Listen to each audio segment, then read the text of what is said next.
आज बात करते हैं ऐसे वाक़या की जो लगभग हम सब महसूस कर चुके हैं।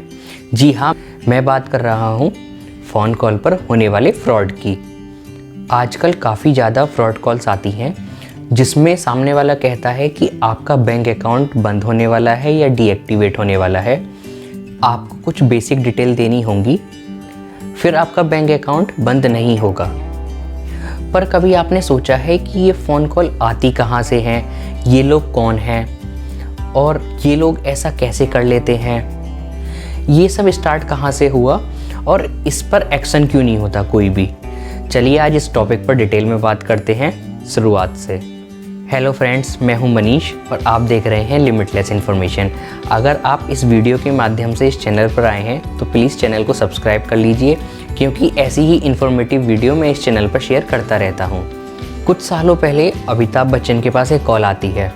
सामने वाला कहता है कि वो बैंक से एग्जीक्यूटिव मैनेजर बोल रहा है और अमिताभ बच्चन के खाते को अपडेट करने के लिए कुछ बेसिक इन्फॉर्मेशन चाहिए। अमिताभ बच्चन ने सोचा कि उनके साथ कौन फ्रॉड कर सकता है। वो जो इन्फॉर्मेशन मांगी उन्होंने सारी इन्फॉर्मेशन उसके साथ शेयर कर दी। कुछ टाइम बाद पता चलता है कि उनके खाते से 5 लाख रुपए गायब हो जाते हैं।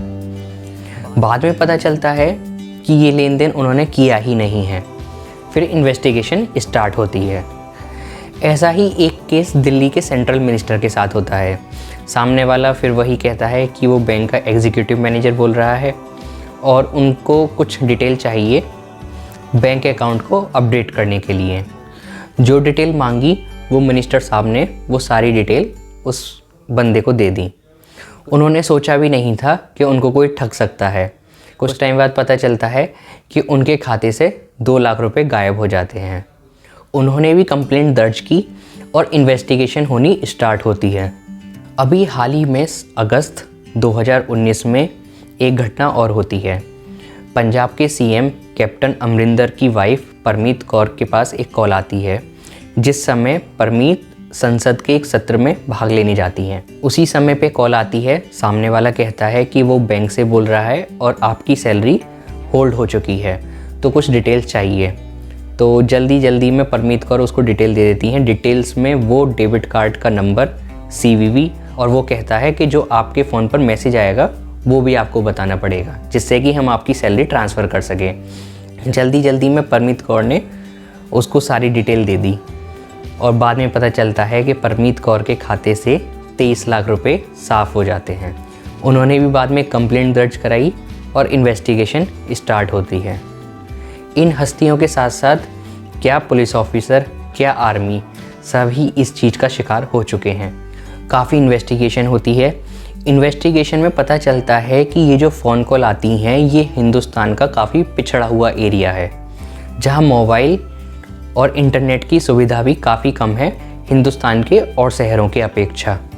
लेकिन ये जगह काफ़ी मशहूर हुई क्योंकि साइबर क्राइम के 80% केस के तार यहीं से जुड़े हुए थे। जगह का नाम है जामताड़ा, झारखंड। जामताड़ा ज़िले में लगभग 140 से 150 गाँव आते हैं, लेकिन सबसे ज़्यादा जो मशहूर है साइबर क्राइम के लिए, जामताड़ा के अंदर एक गांव है जो सबसे ज़्यादा मशहूर है, वो है ऊंचा टांड। ये पूरा एरिया ही काफ़ी पिछड़ा हुआ है। मकान लगभग कच्चे बने हुए हैं। लोग भी बहुत कम पढ़े लिखे हुए हैं, 5वीं 8वीं ज़्यादा 10वीं तक। खेती ही कमाई का साधन है वहाँ पर। लेकिन सवाल ये आता है कि इतना पिछड़ा हुआ एरिया होने के बाद लोग भी बहुत कम पढ़े लिखे हुए हैं, फिर साइबर क्राइम के लिए ये एरिया 80% जिम्मेदार कैसे हो गया? कैसे साइबर क्राइम का गढ़ बन गया? कैसे ये लोगों को बेवकूफ़ बनाते हैं और चुटकियों में उनके बैंक अकाउंट को साफ़ कर देते हैं। आगे जामताड़ा के बारे में बताने से पहले मैं आपको बता दूं, भारत का शायद ही ऐसा कोई राज्य होगा जिसकी पुलिस साइबर क्राइम के लिए जामताड़ा ना पहुंची हो, और कोई ऐसा इलाका मेरे हिसाब से नहीं होगा इंडिया में जहां क्राइम के लिए सारे राज्यों की पुलिस पहुंची हो। दिल्ली की पुलिस तो यहाँ से काफ़ी ज़्यादा गिरफ्तारी भी कर चुकी है। जामताड़ा में ठगी की वारदात तो काफ़ी टाइम पहले से चलती हुई आई है। पहले ये लोगों को ट्रेन में खाने में नशीली दवाइयाँ मिलाकर उनको बेहोश कर देते थे और उनका जितना भी सामान होता था वो लूट लेते थे। पर लगभग 10 साल से जामताड़ा साइबर क्राइम के लिए काफ़ी मशहूर हो गया। शुरुआत होती है साल 2008 से। साल 2008 में जामताड़ा के कुछ लड़के दिल्ली आते हैं नौकरी करने के लिए। उनको दिल्ली में छोटी मोटी नौकरी मिल जाती है, लेकिन साल 2008 में कुछ गेम चलते थे, जैसे कि फ़ोन पे मैसेज आना कि ताजमहल कहाँ पर है, ए और बी ऑप्शन।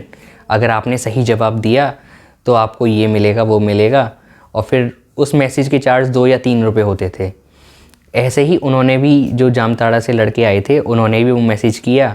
फिर अगला मैसेज फिर आया उनके पास कि आप काफ़ी करीब हैं, आप इस सवाल का जवाब दीजिए, फिर आप इस सवाल का जवाब दीजिए। 4-5 मैसेज के बाद कुछ नहीं होता था, 15-20 रुपये फ़ोन से कट जाते थे और लास्ट में कुछ नहीं मिलता था। क्योंकि ये गेम जामताड़ा के लड़कों ने भी खेला, वो ये तजुर्बा लेके जामताड़ा वापस चले जाते हैं और ये फ्रॉड सीख जाते हैं। पहले वो छोटे मोटे क्राइम करना चालू करते हैं, जैसे कि किसी सामने वाले के फ़ोन से कुछ बैलेंस अपने फ़ोन में ट्रांसफ़र करा लेना। जैसे सपोज़ सामने वाले के फ़ोन में 100 रुपये हैं, तो उसके फ़ोन से 50 रुपये का बैलेंस अपने फ़ोन में ट्रांसफ़र कर लेना।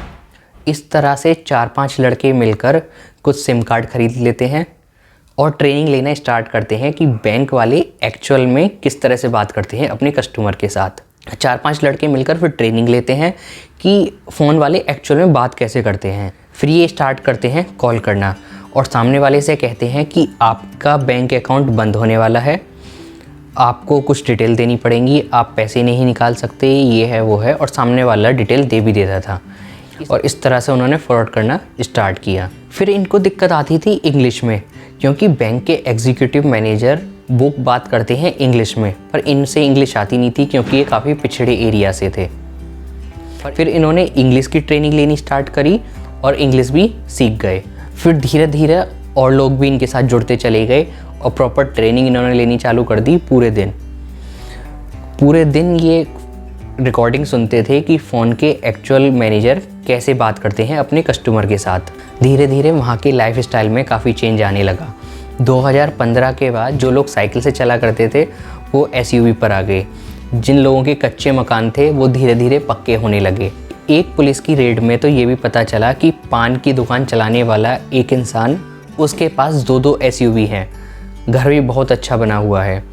जब उससे पूछा कि एक पान की दुकान से आपने 2-2 SUV कैसे ख़रीद ली, तो उसने बताया कि मेरा बेटा कोई फ़ोन पर नौकरी करता है जिससे मैंने ये ख़रीद ली।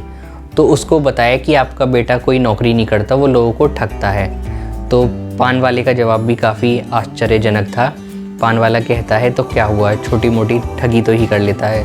धीरे धीरे जामताड़ा के और भी गांव इस साइबर क्राइम में जुड़ते चले गए।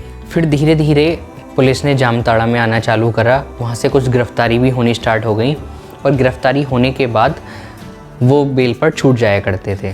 पुलिस वहाँ से लड़कों को गिरफ्तार करने लगी और कुछ टाइम बाद वो लड़के जमानत पर छूट जाया करते थे।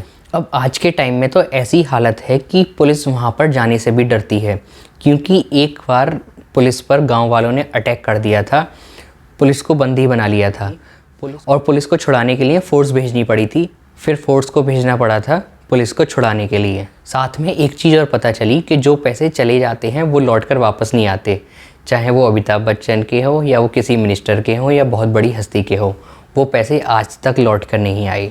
आज के टाइम में लोग काफ़ी अवेयर हैं, पहले की तरह वो इतनी आसानी से इस चीज़ का शिकार नहीं होते। ये थी जामताड़ा की साइबर क्राइम बनने की कहानी।